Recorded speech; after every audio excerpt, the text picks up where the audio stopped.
And for our next speaker, from a current young age, current freshman Harshini Ashok has always been energetic and passionate and expressive.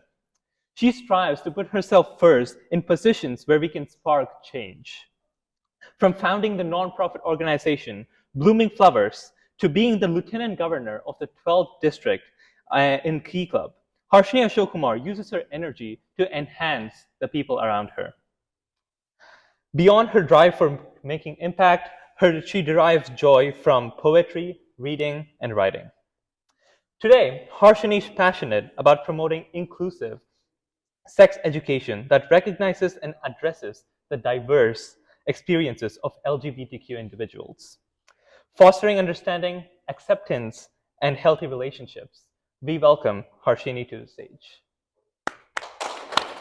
We've all been there, walking on a two-person sidewalk with our two other friends. But the sidewalk is small, limited, and doesn't include all of you. So while your two friends walk forward, smiles on their faces, hands intertwined, you're left behind. This feeling, quite honestly, sucks.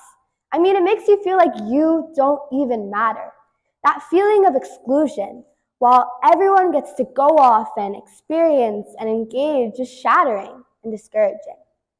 I'm sure that in some point in your lives, you felt this feeling of exclusion. So I want you to remember that loneliness, isolation, rejection, and imagine having to experience it every single day. That's what John Paul Brammer went through every time he stepped into his health classroom. School, the one place that's supposed to be warm and welcoming, was never quite safe or inclusive for him. Growing up in a strict community, the word gay was not a real word. The term LGBTQ+ was foreign to him. In fact, in an interview 10 years later, he recalls that he had never, ever heard another student use the term gay in a school setting. So when he started experiencing attraction towards the same gender, he had absolutely no idea what was going on. I mean, how could he? It had never, ever been talked about before. So to learn more about the sudden new emotions he was feeling, he had to go to his peers. But let's remember that all his peers had ever known about homosexuality was from what they learned in the classroom. So from his peers, he learned that being gay meant getting kicked, punched, bullied at every single day. He learned that physical intimacy between men was something disgusting, something to laugh, scoff, gag at. He learned that AIDS was God's way of punishing homosexuals. He learned that their lives were empty. And the information presented to him in the classroom was never, ever corrected, as teachers would only ever use the term LGBTQ+ when talking about disease. Can you even begin to imagine what it's like sitting in a classroom and being told that you are pain, harm, danger? Is it fair for a student who's just like everyone else to feel that they are the reason for anguish and suffering? It was the high school health education system that failed him, because he never had those conversations and discussions he needed to have to know he had to go get tested. He never got a chance to ask those questions and understand what a true, consentful relationship looked like. From the mean comments, shunning, bullying, he drove himself into deep depression and severe anxiety when determining his sexuality. Can you even process what it's like to be a child in class and be told that what you are experiencing, wanting, needing, feeling isn't even real? How can a mere child process that everyone around them thinks that they shouldn't even exist? It can make one feel so alone. Millions of LGBTQ+ teens worldwide are alone. They are alone in this battle of self-understanding and acceptance. Currently, only 8.2% of teens worldwide have reported feeling positive experiences in their sex ed classrooms that involve various sexual orientations. The rest of these kids are victims of a system that never bothered to understand and acknowledge their experiences. Victims of a system that did not give them the right tools they need to succeed. Victims who only ever truly needed a resource. Someone or something they can turn to ask those questions, have those conversations, be comfortable learning who they are, and grow into the best versions of themselves. They needed a resource like Teen PEP.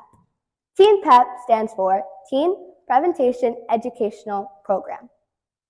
After decades of negative mindsets being enforced for LGBTQ plus teens within their sex ed classes, it can be hard for them to feel comfortable talking to a teacher. Even another adult at this point, definitely a no. But they would feel much more comfortable talking to someone who's their own age, someone who understands that this period is kind of scary. I mean, you're going through all this uncertainty and all these sudden new emotions, and they're able to feel not nervous anymore and able to truly express and ask those questions as they feel comfortable. And that's what Teen PEP allows kids to do, because it lets kids sign up for webinars and seminars and learn how to be leaders, advocates, teachers within their own environments.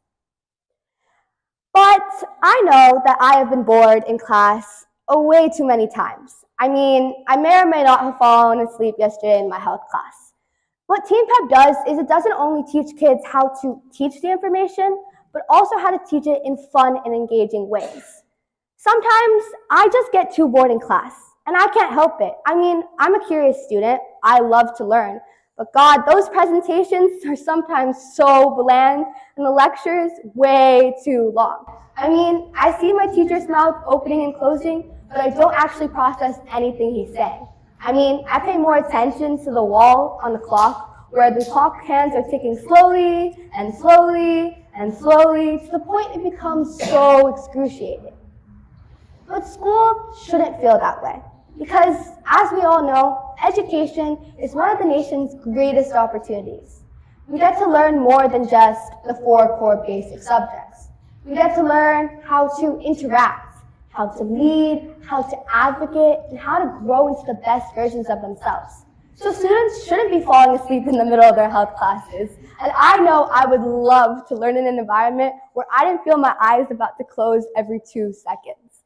And that's what Teen PEP allows kids to do, because it allows them to teach in creative ways, whether it be through humorous skits, whether it be through having one-on-one sessions to improve comfort, or having classroom engagement by letting kids actually walk around and talk to each other and not just listen to one person.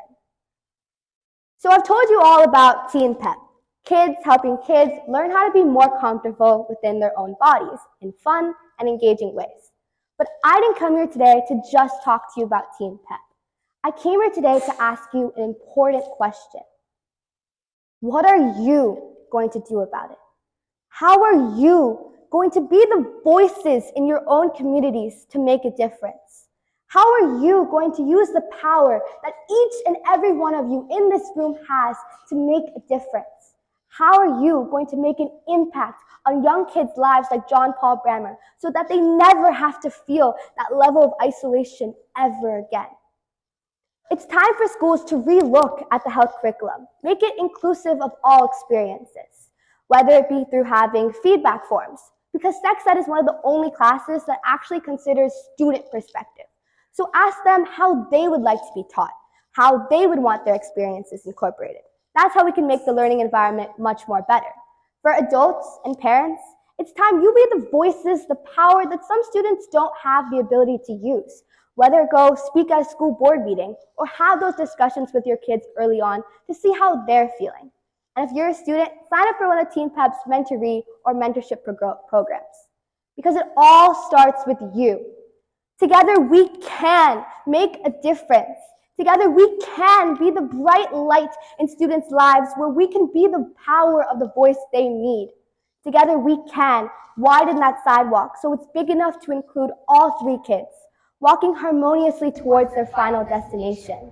Together we can create a more bright, prosperous, and inclusive future for all.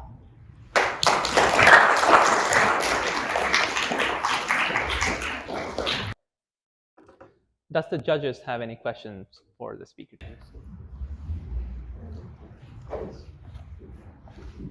Thank you again.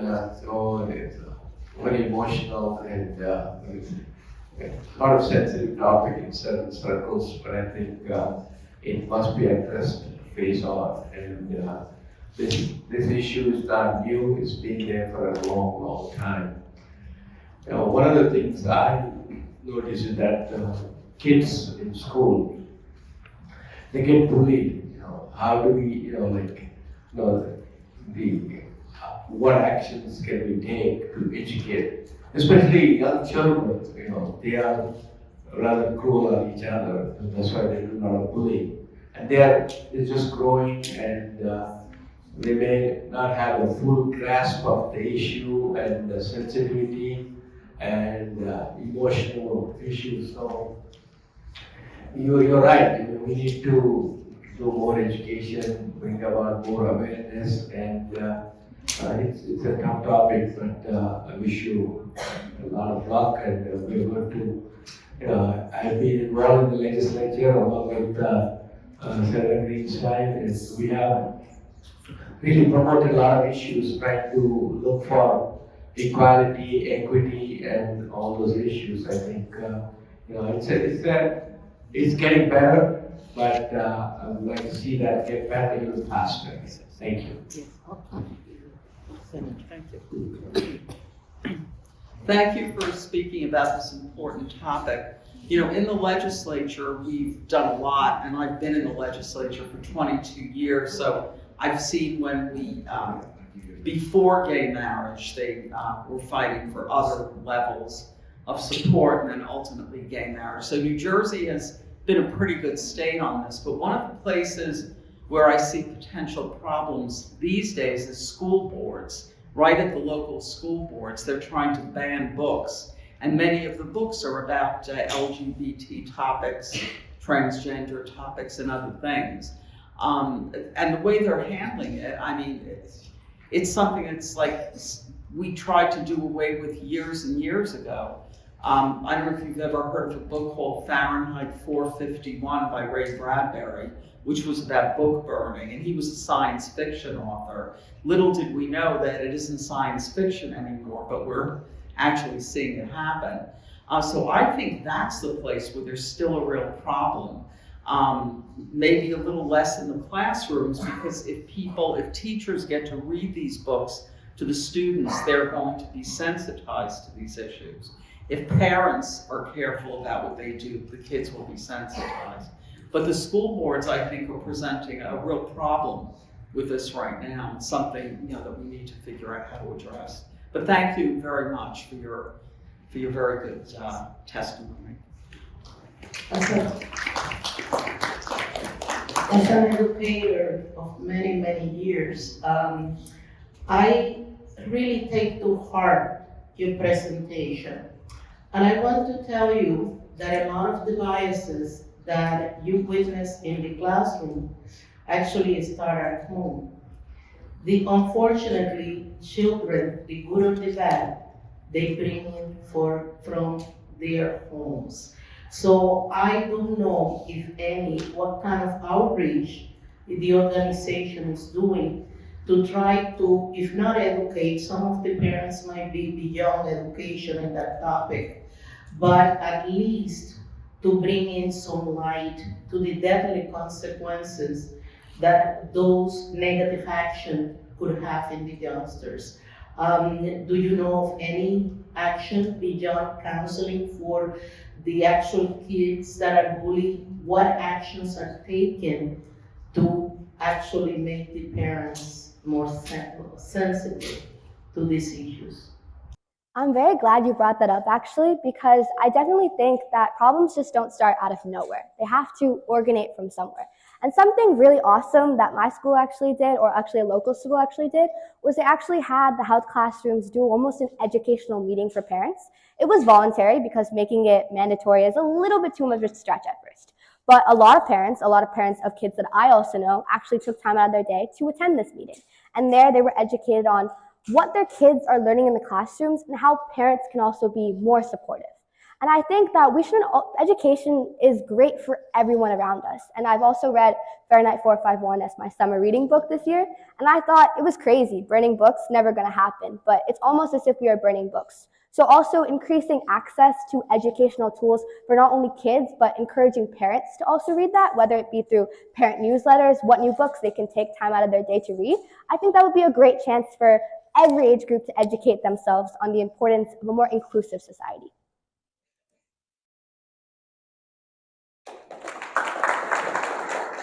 I'm glad you talked about such a prevalent and relevant topic to our modern day society.